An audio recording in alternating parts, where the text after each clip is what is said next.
من نادي المريخ كابتن حسام غويبة المدير الفني لنادي المريخ يحضر ويؤازر النادي المصري في مباراته الأولى الودية مع غزل بورسعيد. حضرتك احنا بنرحب بحضرتك في المباراة، وإيه رأيك في المباراة وفي الحضور الجماهيري النهارده؟ هو طبعا احنا المنظر ده وحشنا من زمان، واتمنى ان شاء الله ان احنا نشوفه باستمرار وبتكرار كتير علشان ترجع الحياه الطبيعيه للملاعب بصوره طبيعيه، وخاصه في بورسعيد. ان انا عارف حتى مباراه الناشئين الصغيرين البراعم ما بتتلعبش في بورسعيد، فان شاء الله دي تبقى بروفه كويسه ان شاء الله. وانا كنت من ضمن الناس اللي عاملين المبادرات ان احنا عايزين نفعل المباريات الوديه حتى على الاقل مبدئيا بيننا وبين بعضنا، المصري مع المريخ، مع بورفؤاد، مع الغزل بورسعيد، مع الرباط.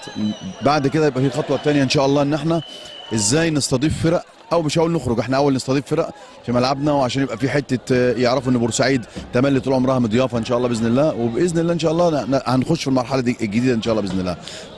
النهارده دي بدايه طيبه، وخاصه ان انا شايف المدرجات يمكن شبه ممتلئه من التراس وجرين، واللي انا ما اعرفش الاسماء بالظبط، لكن انا سعيد بيهم كشباب مشجعين وعاشقين للنادي المصري، واتمنى ان هم يأزرونا طبعا كمريخ كمان ان شاء الله باذن الله في مباراتي. وانا من خلالك بدعو كل مشجعي بورسعيد النادي المصري وخاصه الالتراس ان هم يبقوا معانا في ماتشاتنا ان شاء الله في المريخ. ويمكن انا هوجه هذا النداء ان شاء الله، وهعمل نداء رسمي على كل وسائل الاتصال، وخاصه اللي هي الفيسبوك واليوتيوب والحاجات دي كلها، ان احنا ان شاء الله بنطلب مساعدتهم. لو في دوري ان شاء الله نطلب مساعدتهم يبقوا معانا ان شاء الله باذن الله. عايزين نعرف استعدادات نادي المريخ لمواجهه النادي المصري. استعدادات النادي المريخ مش للنادي المصري، انا بستعد كتمرينه وبعتبرها تمرينه كويسه. انا كمريخ هستفاد من الشقيق الاكبر النادي المصري، تمرينه كويسه للنادي المصري. زي ما انت شايف الاجواء الجميله، وشايفه يمكن الناس بتعترض على الشماريخ، لكن انا شايف المنظر جميل، منظر بديع حلو، نرجو ان احنا نتقبله، بس ما يبقاش يعني كل حاجه بتزيد عن حدها بتتقلب ضدها. لكن انا بقول لك تمرينه كويسه ومسابقه ان شاء الله بين المصري والمريخ، نتمنى ان هي تتكرر واحنا نخليها اسبوعيه ان شاء الله، عشان يحصل نوع من الاحتكاك القوي مع فرقه قويه زي النادي المصري. يبقى في نوع من التواصل ونوع من الموده والمحبه ما بين الفريقين، خاصه هم الفريقين الكبار اللي بورسعيد. فان شاء الله باذن الله احنا كان من خلالنا نقدر نفعل باذن الله المباريات اللي بتبقى فيها استمراريه وقوه. طبعا انا برحب بابني واخويا الصغير كابتن ابراهيم مصري قاعد بيتفرج على الماتش، وده انا من زمان ما شفتوش، فهو وحشني، بقول له الحمد لله على السلامه يعني. متشكره جدا يا كابتن وبالتوفيق. الله يبارك فيك يا رب، متشكر جدا. معنا من داخل نادي المريخ في اول مباراه وديه للنادي المصري مع نادي غزل بورسعيد الكابتن ابراهيم المصري هيقول لنا رايه في اداء المصري في الشوط الاول ورايه في التواجد الجماهيري. زي حضرتك الاول مفيش، اللي انا مبسوط الحمد لله، يعني ان النهارده اول مره من سنتين بنرجع تاني وبنشوف جماهير النادي المصري، ونشوف فريق النادي المصري بيلعب باللون بتاعه اللي متعودين عليه. يعني مش عايز اقول لك ان احنا من امبارح سهرانين مستنيين اليوم ده، والله العظيم، يعني كلنا، حتى الشباب الصغير ده يعني سهران من امبارح عشان يوضب اول ماتش هيعملوا ايه.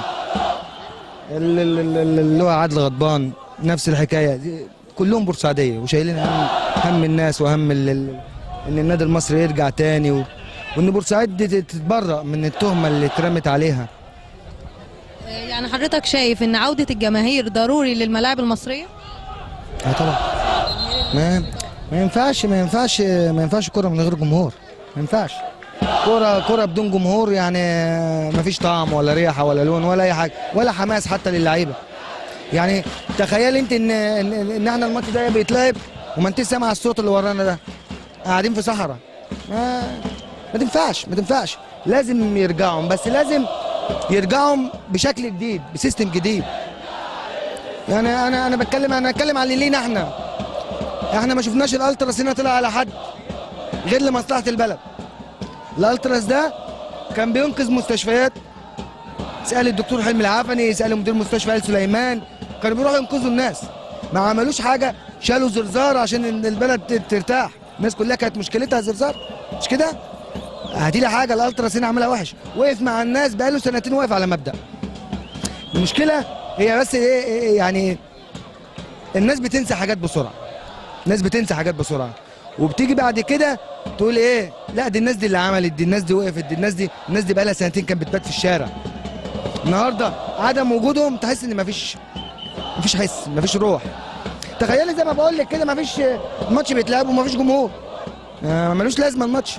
يا رب يا رب بس الامور ترجع، بس قبل ما ترجع الامور لازم يبقى في مواجهه، ولازم قضيه بورسعيد تتبرأ منها، لان انا هقولها تاني وهفضل اقولها. الناس كلها عارفه مين اللي عمل الكلام ده، عليهم ان هم يشيلونا احنا من الليله دي. في ناس كتير كفايه الناس اللي مرميه في السجن ظلم، بقالهم اكتر من سنتين مظلومين، كفايه قوي يعني. مين بقى الموضوع ده؟ شكرا جدا يا كابتن.